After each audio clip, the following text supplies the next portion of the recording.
What's going on, YouTube? It's your boy, Pitch Boom Harris, bringing you another tale of the struggle. Um, Today we talk about jobs and just how race factors into it. And I got a story, pretty much how my jobs have been going for like the past 4, technically 3 days. Um, I had a video that mentioned, yoo I got a job and everything, but I started canvassing for Clean Water Action, the subject of my last Tales of the Struggle, and unfortunately, I've now just been let go from them for the reason of I just didn't get enough money in donations when I first started the job. And this requires a bit of background for the job without getting eaten. Essentially, the first day, I was on a shadow day where I was following somebody around and they were telling me pretty much how the job works, and then I was following their footsteps. And I got eaten again. And that day, learning and stuff, we made like $100-something. And I was like, all right, cool. Well, I was pretty lucky and everything. So if I get eaten one more time. So then I was like, yeah, now that you did that, now you have real training, where essentially you have 2 days to essentially try to make $80. And I was like, okay, what do people normally make? And they were like, God damn it. They were like, well, usually people make like 140 in donations, 150, 160, 175. That kind of determines how much you get paid that day. So I was like, all right, cool. I think I got this. And lo and behold, we went to the first neighborhood the other day, and that's when I got the cops called on me. I'm trying to help people clean up their drinking water, make sure it stays clean, and I get the cops called on me by a racist pedophile. But, check out the other video if you want to see how that story fucking plays out. But then I have...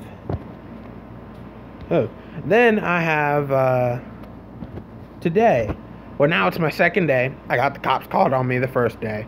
Now I really need to show my worth. Now I really need to get this $80. So now, he could have split to get me. So now I'm like, all right, fine. I'm gonna get this $80 a day. Yesterday was a fluke. He was just a racist douche. I'm gonna get it.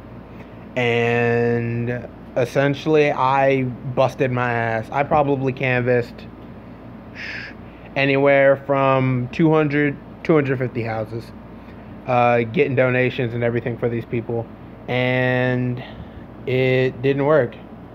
I poured my heart out. I did everything that they taught me how to do, and I still didn't make it. And I got let go. And I mean, I got paid for those days and everything, but this is my first job I've had in a minute, and it was a job I was really proud to be doing. And I couldn't even keep it off of just merit of my donations. And, if I just didn't do a good job, and it just wasn't my day, I wasn't lucky, I'd have understood. But to be honest, it's because I'm black. And I'm not even going to pull any punches here. I'm not going to blame them like, oh, yesterday was a racist dude. I understand. But people have a general inclination to just big black dudes like I am. And I'll give you an example. They did a study recently, and I saw the results on YouTube, about cops. And we're having all these cop shootings, like, are cops like actually racist and everything? And they were like, well, we did a study, and shocker, they're actually not racist on purpose. They're racist based on culture. And here's how. So essentially they gave white cops a screen target, and they were told, determine whether the suspect is a threat and has a gun or not. And essentially, it was a picture of a white dude with a cell phone and a gun. And the cops did their job, and they, made sure, and they shot people, like, correctly, like 90% of the time or something. So it was just like, okay, cool. And then they started doing it with black people. And they shot the black people incorrectly, or they shot correctly, as in they were shooting black people with cell phones, pretty much wrong a majority of the time. They were shooting them at like 30% correctness. And it was just like, well, obviously cops are racist. And they had a black cop and a couple black cops do it. And they found out that black cops did essentially the same thing. And it was just like, they're black cops. How are they racist against black people? And it's the cultural viewpoint of just black people in general. And they were like, they automatically assume that they're dangerous and that they had a gun, and they shot them. Same way the white cops did. So it's not to say that the white cops are racist and the black cops are just bad shots, but it's just society's view on race. And I believe that's something I was subject to today and yesterday. I mean, granted, the guy called the cops on me, but I had pretty much the same reaction yesterday as I did today, and today I fucking busted my ass.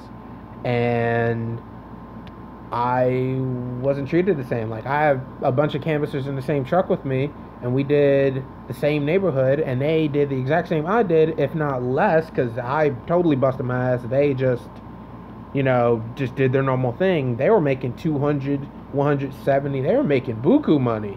Like, it was crazy. They're getting paid like 100 a day because they're making that much money. And I did not. I only made $55 and I needed 80, and that's half of what is normally, generated every day. So they let me go, which is just part of the policy. They didn't want to let me go. They really liked me. It was just a really great atmosphere. I'm actually very sad they have been let go, but policy is policy, and it just happened to fall that way. So that's what happened, and it was just due to the, not to sound like a bleeding heart, but just the systemic racism. Like, no one's on purposely going, fuck those black people, they can't get a job, or fuck him, I'm not giving him a donation. This is for a good cause, and if you can give, you can. If you don't, you don't. When you're in the same neighborhood and people are making $200 in donations, even though somebody was through before, even though you've already donated before, and all that stuff, and I'm doing the same stuff, and they're making $200 and I'm making $55, and I'm telling people, if I can't make $20 more, I'm going to lose my job, and they still don't care. It's just that. It's like, it's that systemic, just back of your mind instinct based on your culture that, what I'm dealing with is dangerous, and I can't do anything about it, and I just need to get him out of here as quickly as possible. And it ended up costing me a job. So now the struggle is real again. Whatever the pay I got from the last couple days, I think it's rolling in at like $160 or something. I'm going to now pretty much have to work with that until I can find another job. And considering my last job search was like months, I'm not sure how this new one is going to go. But anyway, guys, that's pretty much my my tale. Struggles of just being black and trying to do some work. More of the story: if you're going to do a job, especially if you're a person of color, know what your job entails and know how it's going to affect you. Because, a whole bunch of college students doing it from American University or something, i.e. like a white college, are not going to have trouble doing this. But somebody like me, coming from the hood, even though I'm well-spoken, I'm not a thug, I don't have any tattoos, I'm not imposing in any other way besides just my height, my size, and my skin color. I couldn't even do the job. I wasn't qualified physically to even do the job. And, there's nothing I could do about it. So just, pick your jobs, know what it entails, and know how you're going to be able to do it. And, if you pick a good one, you'll be able to stay there. But if you can't, your job performance will suffer. You'll probably get fired like I did. But, I'm not going to let it get to me. I'm going to pick my jobs better. And hey, at the very least, I busted my butt, even though I've been unemployed for a couple months, and made a couple $100. And I mean, at the end of the day, I made some money. I just got to go make more someplace else. But anyway, guys, my name is PH from Harris, and I will talk to you guys later. Peace.